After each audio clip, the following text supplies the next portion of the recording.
اعوذ باللہ من الشیطان الرجیم بسم اللہ الرحمن الرحیم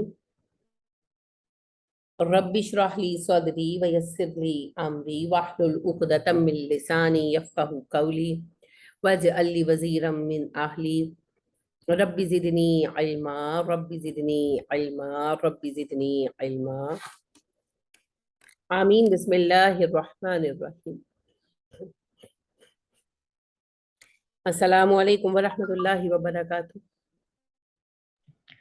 وعلیکم السلام۔ ہم نے 83 آیا جو ہے وہ کل شروع کی تھی اور ہم اس میں بات کر رہے تھے شرک پر۔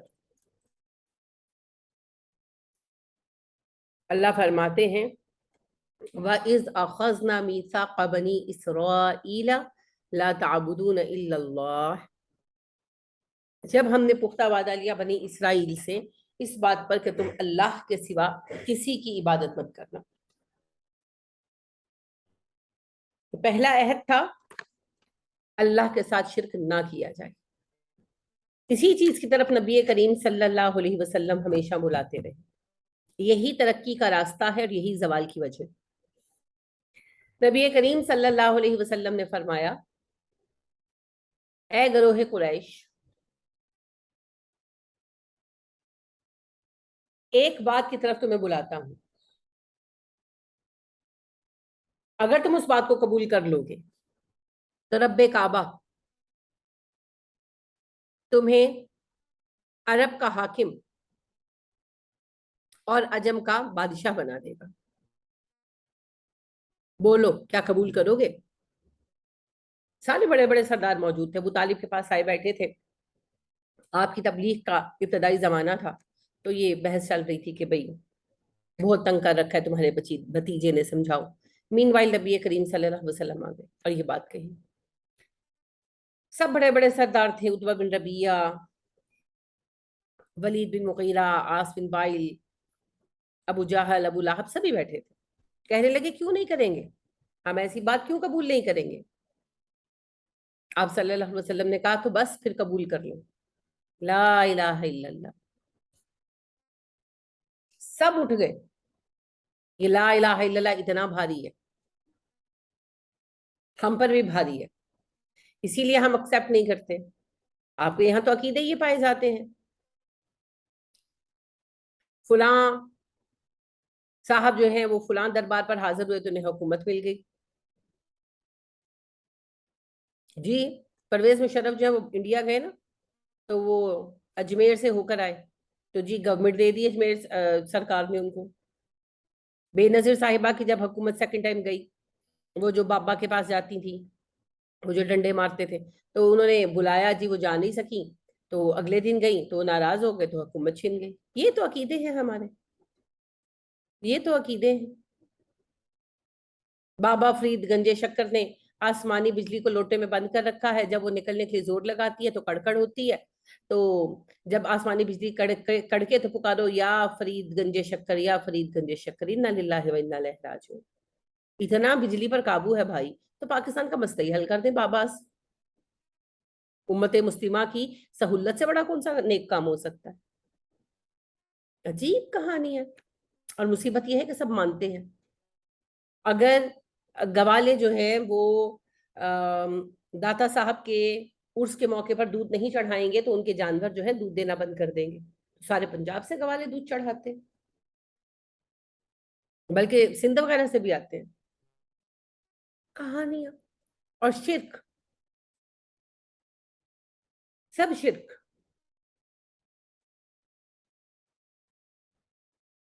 تو نبی کریم صلی اللہ علیہ وسلم ایک ہی کلمے کی طرف بلاتے رہے ساری عمر، لا الہ الا اللہ، اور یہ اسی ایک کلمے سے کفار چھٹتے تھے۔ بدقسمتی سے آج بھی معاملہ یہی ہے۔ اللہ سبحانہ و تعالیٰ کہتے ہیں جب تم ان کے پسندیدہ افراد کو، جن کو یہ پکارتے ہیں، ان کا نام لو تو یہ خوش ہو جاتے ہیں، رب واحد کا ذکر کرو ان کے موڈ آف ہو جاتے ہیں۔ آج بھی وہی صورتحال ہے۔ تو ہمارے زوال کا سب سے بڑا سبب جو ہے وہ ہے اللہ سبحانہ و تعالیٰ کے ساتھ غداری، شراکت۔ اللہ کے شریک بنا رکھے ہیں ہم سب نے، اور اپنے شریکوں کو خوش کرنے کی فکر میں ہے، تو اللہ نے ہمیں انہی کے حوالے کر چھوڑا ہے۔ ہم اللہ سے پناہ مانگتے ہیں اس بات کے لیے، جو موحد ہیں وہ بھی پس رہے ہیں، سبب یہی ہے کہ اکثریت جو ہے وہ شرک کا شکار ہے، تو ہم نے بھی تو کام نہیں کیا نا، تو اٹھنا ہوگا، کام کرنا ہوگا، بیٹھے رہنے سے کچھ نہیں ہوگا۔ اگر ہمیں اپنے بچوں کے لیے ایک صالح معاشرہ چاہیے، ایک مستحکم حکومت چاہیے، تو پھر ہمیں کام کرنا ہوگا۔ اللہ ہمیں کام کی بھی توفیق دے۔ میں نے آپ سب سے کہا تھا کہ آپ نے ایک آیت ایک حدیث ڈھونڈنی ہے توحید پر، کس کس نے ڈھونڈی؟ Raise your hands please.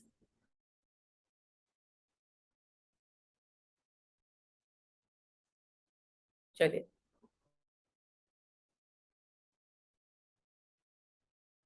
Farzeen ہے پہلے، فرزین آپ بت سنائیے، آیت سنائیے، پھر حدیث سنائیے۔ السلام علیکم ورحمۃ اللہ وبرکاتہ۔ وعلیکم السلام ورحمۃ اللہ وبرکاتہ۔ باجی توحید کے سلسلے میں نے سورہ نساء کی آیت نمبر 116 جو ہے وہ دیکھی ہے۔ وَمَن يُشْرِكْ بِاللَّهِ فَقَدْ ضَلَّ ضَلَالًا بَعِيدًا، اس کا ترجمہ یہ ہے کہ اور جس نے اللہ کے ساتھ شریک بنایا وہ رستے سے دور جا پڑا۔ بالکل صحیح۔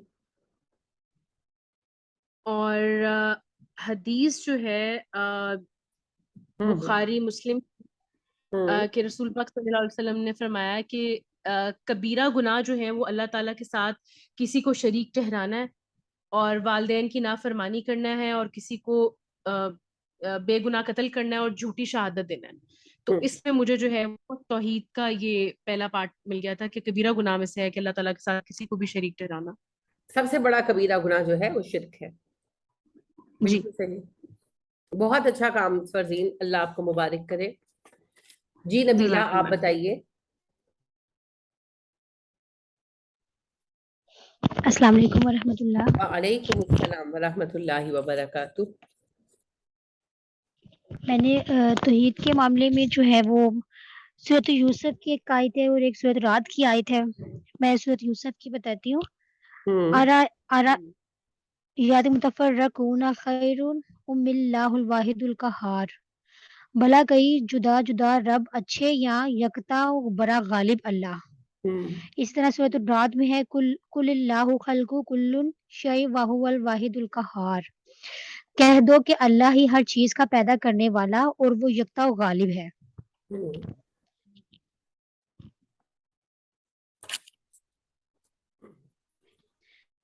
بہت اچھی حدیث آیت میں آپ نے شیئر کی ہے۔ یہ حضرت یوسف علیہ السلام نے اپنے دو ساتھی قیدیوں کو نصیحت کرتے ہوئے پوچھا کہ مجھے ایک بات بتاؤ، ایک اکیلا رب واحد اچھا ہے یا یہ بے شمار خدا جو تم نے بنا رکھے ہیں؟ تو ایک رب سب سے اچھا ہے۔ جی جی بالکل۔ حدیث سنائیے۔ اور آپ صلی اللہ علیہ وسلم نے فرمایا یا ایھا الناس قولوا لا الہ الا اللہ تفلحوا، لوگو لا الہ الا اللہ کہو، کہہ دو تم فلاح پا جاؤ گے۔ ماشاءاللہ، بہت اچھے، بارک اللہ فیک۔ جی عائشہ آپ سنائیے۔ جی السلام علیکم ورحمۃ اللہ۔ وعلیکم السلام ورحمۃ اللہ وبرکاتہ۔ جی سورۃ بقرہ کی آیت ہے 163۔ ویسے اس سے پہلے سب سے پہلے تو میں یہ کہنا چاہیے تھی سورۃ اخلاص ہے، آیت الکرسی ہے، وہ سب کو پتہ ہے، پھر میں اس لیے سورۃ بقرہ کی سنا دیتی ہوں۔ وَإِلَٰهُكُمْ إِلَٰهٌ وَاحِدٌ لَا إِلَٰهَ إِلَّا هُوَ الرَّحْمَٰنُ الرَّحِيمُ۔ اور یہ اس کا ترجمہ یہ ہے کہ الہ تمہارا ایک الہ واحد ہے، نہیں کوئی معبود اس کے سوائے، رحمان اور رحیم ہے۔ بہت اچھے۔ اور حدیث ہے کہ آپ صلی اللہ علیہ وسلم نے فرمایا کہ اپنا ایمان جو ہے وہ تازہ کریں، اور صحابہ نے عرض کی کہ یا رسول اللہ کیسے ہم اپنا ایمان تازہ کر سکتے ہیں؟ آپ صلی اللہ علیہ وسلم نے فرمایا کہ یہ کہا کریں آپ ہر وقت لا الہ الا اللہ۔ ماشاءاللہ، بہت اچھے۔ مسند احمد کی حسن۔ بہت خوبصورت۔ جی عفت۔ السلام علیکم ورحمۃ اللہ وبرکاتہ۔ وعلیکم السلام ورحمۃ اللہ وبرکاتہ۔ جی میم، توحید کے موضوع پہ تو اللہ پاک نے قرآن پاک میں بہت زیادہ آیات دی ہیں، لیکن مین جو مجھے وہ ایک تو سورہ فاتحہ، سورہ اخلاص اور پھر آیت الکرسی. اس کے علاوہ میں نے دیکھی ہے سورہ آل عمران میں 63.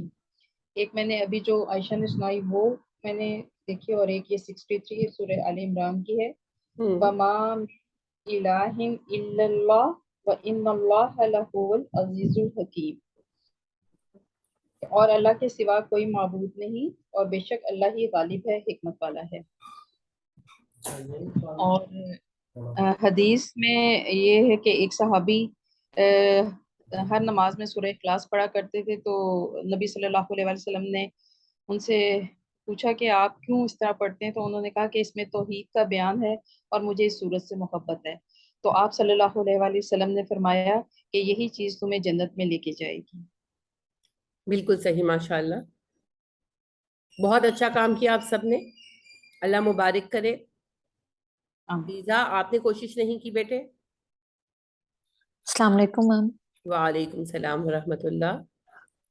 جی میم میں نے کی ہے کوشش. سنائیے. آیت ہے سورۃ البقرہ کی 127، جس کا ترجمہ ہے ہمارا پروردگار تو ہم سے قبول فرما، تو ہی سننے والا اور جاننے والا ہے. ویسے یہ دعا ہے. اور جی